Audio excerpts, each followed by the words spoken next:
ಗುರುವಾರ ಊಟ ಅನ್ನ ಮೊಳಕೆ ಕಾಳು ಸಾಂಬಾರು ಜೋಳದ ರೊಟ್ಟಿ 2 ಸೊಪ್ಪಿನ ಪಲ್ಯ ರೊಟ್ಟಿ ಜೋಳದ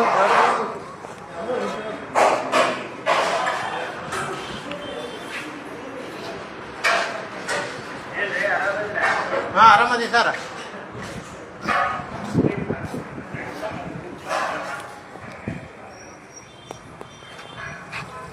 ರೊಟ್ಟಿ ಚಪಾತಿ ರೊಟ್ಟಿ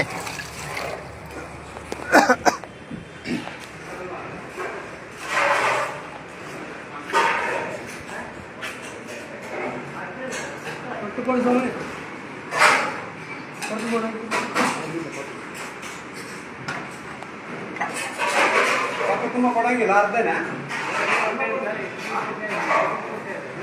ತುಂಬ ಕೊಡಬೇಕು ಕಪ್ ತುಂಬ.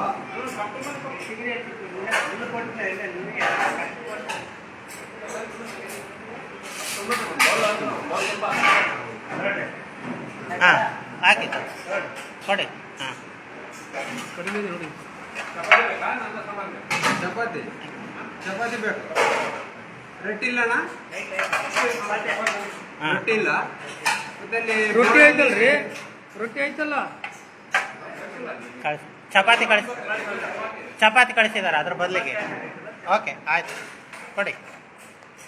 ಈಗ ಕರೆಕ್ಟ್ ಕೊಡ್ತಿದ್ದಾರಾ ಚಪಾತಿ ಸಪ್ಲೈ ಕರೆಕ್ಟ್ ಬರ್ತಿದ್ದಾನ? ಲಾಸ್ಟ್ ಟೈಮ್ ಇರಲಿಲ್ಲ ಅಲ್ವಾ? ಹಾಂ ಸರಿ ಓಕೆ ಸರ್. ಹಾಂ ಇಲ್ಲೇ ನೋಡಿರ್ತೀರಿ ಬಂದಾಗ. ಹಾಂ ಹಾಂ ಹಾಂ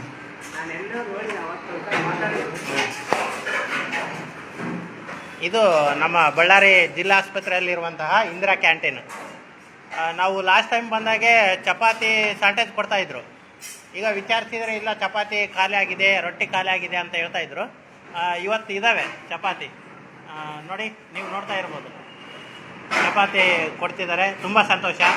ಹೀಗೆ ಯಾವುದೇ ಆಯಿತು ಸರ್ಕಾರದ ಯೋಜನೆಗಳು ಕರೆಕ್ಟಾಗಿ ಜನಗಳಿಗೆ ಮುಟ್ಟುವಂತ ಆಗಬೇಕು. ಇಲ್ಲ ಅಂತಂದರೆ ಏನಾಗುತ್ತೆ, ಸರ್ಕಾರದಿಂದ ಕೋಟ್ಯಾಂತರ ರೂಪಾಯಿ ಅನುದಾನಗಳು ಹಣ ಬರ್ತಾನೆ ಇರುತ್ತೆ. ಈಗ ಅಧಿಕಾರಿಗಳು ಇಲ್ಲ ಅಂತೇಳಿ ಕಳಿಸಿಬಿಡ್ತಾರೆ ಜನಗಳಿಗೆ. ಅದರಲ್ಲೂ ವಿಶೇಷವಾಗಿ ಇದು ಸರ್ಕಾರಿ ಜಿಲ್ಲಾ ಆಸ್ಪತ್ರೆ.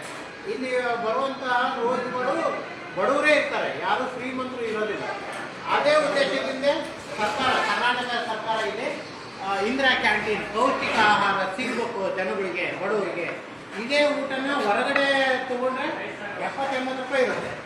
ಇಲ್ಲಿ ಜನಗಳಿಗೆ, ಬಡ ಜನಗಳಿಗೆ ಕರೆಕ್ಟಾಗಿ ಅವ್ರಿಗೆ ಕೈ ಸಿಗುವಂಥ ಬೆಲೆನಲ್ಲಿ ಇಲ್ಲಿ ಊಟ ಸಿಗ್ಬೇಕು ಅನ್ನೋ ಉದ್ದೇಶಕ್ಕೆ ಇದು ಮಾಡಿರೋದು. ಇಷ್ಟರಲ್ಲಿ ನಾನು ಮಾತನ್ನು ಮುಗಿಸ್ತೀನಿ, ಊಟ ಮಾಡಿಬಿಟ್ಟು. ಹೀಗೆ ಒಬ್ಬರು ಯಾವುದೇ ಇಂದಿರಾ ಕ್ಯಾಂಟೀನ್ ಅಥವಾ ಸರ್ಕಾರಿ ಇಲಾಖೆಗೆ ಹೋದರೆ ಅಲ್ಲಿರುವಂತಹ ಕಾನೂನನ್ನು ನೀವು ಪ್ರಶ್ನೆ ಮಾಡಿ ಅಧಿಕಾರಿಗಳು ಅಸಮರ್ಥರಾಗಿದ್ದಾರೆ. ಯಾವುದೇ ರೀತಿಯಲ್ಲಿ ಈ ರೀತಿ ಅವ್ಯವಸ್ಥೆ ಆದಾಗೆ ದಯವಿಟ್ಟು ಯುವಕರೆಲ್ಲ ಸೇರಿ ಪ್ರಶ್ನೆ ಮಾಡುವಂತಾಗಬೇಕು.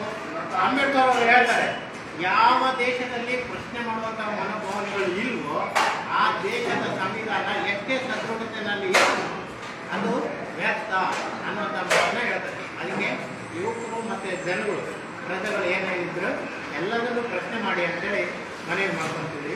ನಮಸ್ತೆ.